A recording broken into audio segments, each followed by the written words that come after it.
In 2007, David Beckham left Real Madrid for a team in America that almost nobody in Europe had heard of.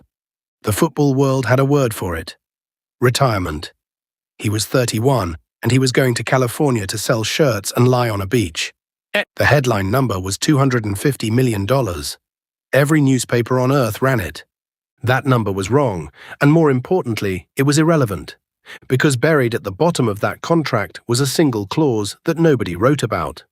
One line, worth $25 million.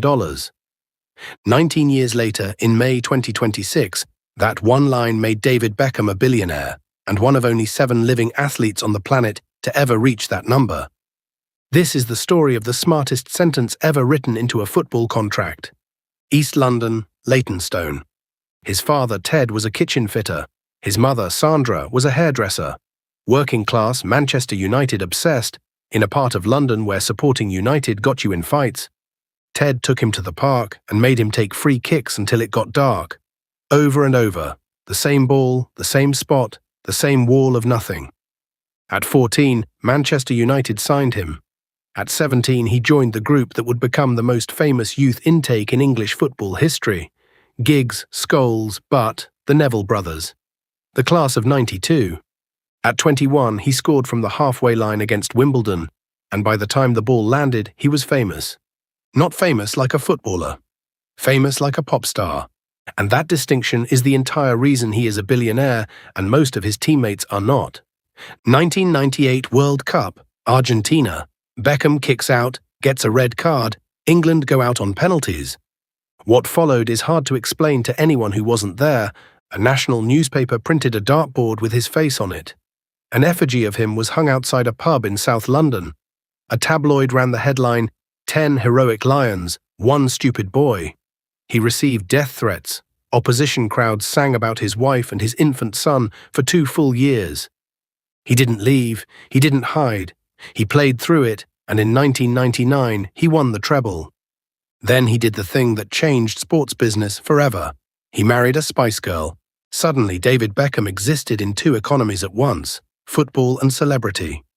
He appeared in fashion magazines. He changed his hair and shops sold out of hair gel. He was photographed in a sarong, and it became a national conversation. Every footballer before him had been an athlete who got sponsored.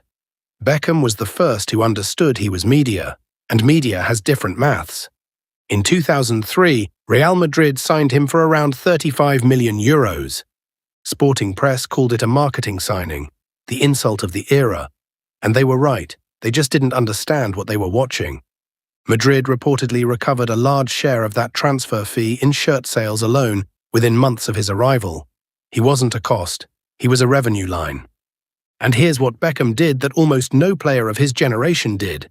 He fought to keep half of his own image rights. Understand what that means. When a club signs a player, it normally buys the right to sell that player's face. On shirts, on billboards, in adverts, in video games. Most players hand it over without reading it. Beckham kept 50% of his. So while Madrid sold Beckham to the world, Beckham was also selling Beckham to the world, at the same time, and banking half of it. That single negotiating habit, treat your name as an asset you lease, not a thing your employer owns, is what he took with him to America. And in America, he applied it to something much bigger than a shirt. January 2007, Los Angeles Galaxy. The press reported a $250 million deal. That figure was a 5-year projection including every sponsorship anyone could imagine. It was never a salary. The actual structure was this: a base salary of around $6.5 million a year, a cut of the team's sponsorship revenue, a cut of merchandise, and then the clause: the option to purchase a Major League Soccer expansion franchise after he retired for $25 million. In 2007, that clause looked close to worthless. MLS was a league of half-empty stadiums and modest television deals. Franchises were not obviously appreciating assets.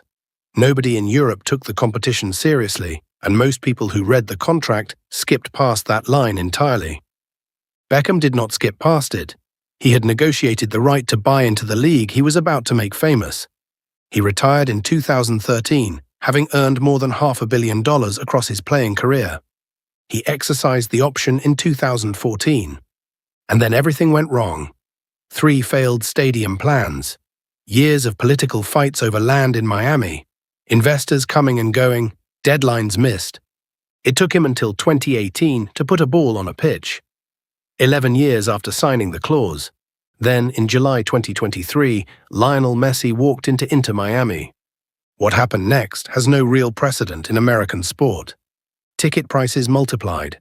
Sponsorship revenue exploded. The club's social following went from regional to global in a matter of weeks. Apple's streaming subscriptions surged behind him. A team that had existed for 5 years became one of the most recognizable football brands in North America almost overnight. By 2026, Forbes valued Inter Miami at roughly $1.35 billion, a Major League Soccer record, the most valuable club in the league. Beckham's stake is reported at around 26%. Forbes put that position north of $300 million. Run the arithmetic on that clause. $25 million, agreed in 2007, when everyone said he was going to America to retire. $300 million and rising in 2026. And notice who made it happen. The player Beckham brought in is the same player who spent 21 years earning the biggest wages in football history and walked away owning nothing. Messi learned that lesson. Beckham had learned it 16 years earlier. The club is the largest piece. It is nowhere near the only one. Studio 99, his production company, makes documentaries and brand content, including the Netflix series about his own life, which turned his most painful years into an asset. IM8, a health and wellness brand launched with Prenetics, selling supplements into the market he has personally represented for 30 years. Long-term global partnerships across sportswear, luxury, spirits, finance and grooming, many of which have run for over a decade, which is almost unheard of for a retired athlete. And Victoria. Her fashion house, launched in 2008, took years to become profitable and is now a genuine global luxury business in its own right. Her beauty line grew faster still. The Sunday Times Rich List put the combined Beckham family fortune at £1.185 billion in 2026, making him, by that measure, Britain's first billionaire sportsman. They live between a Cotswolds farmhouse, a London home, and Miami. In November 2025, King Charles knighted him. The boy from Leytonstone whose dad fitted kitchens is Sir David Beckham. In May 2026, Forbes confirmed it. $1 billion. 7 living professional athletes have ever reached that number. Michael Jordan, Magic Johnson, LeBron James, Tiger Woods, Roger Federer, Ion Tiriac, and him. Here is what separates his billion from Ronaldo's. Ronaldo earned his $200 million a year, tax-free, for 4 straight years, and he is still earning it right now. Beckham has not been paid to play football since 2013. His billion arrived 13 years after his last professional match, and most of it arrived because of a decision he made in 2007 in a room where everybody else was arguing about the salary. Ronaldo's money came from being the best. Beckham's came from reading the small print. But this series has one more story, and it's the opposite of everyone you've heard so far. Same era, same generation, arguably more talent than any of them. He won a World Cup, a Champions League, a Ballon d'Or, and a standing ovation from the Real Madrid crowd, something almost nobody in a Barcelona shirt has ever received. And in 2018, a court checked his bank account and reportedly found about €6 in it. 2 years later, he was in a Paraguayan prison. His name is Ronaldinho. That's the next video. This is Pitch to Glory, where every legend has a story you've never heard.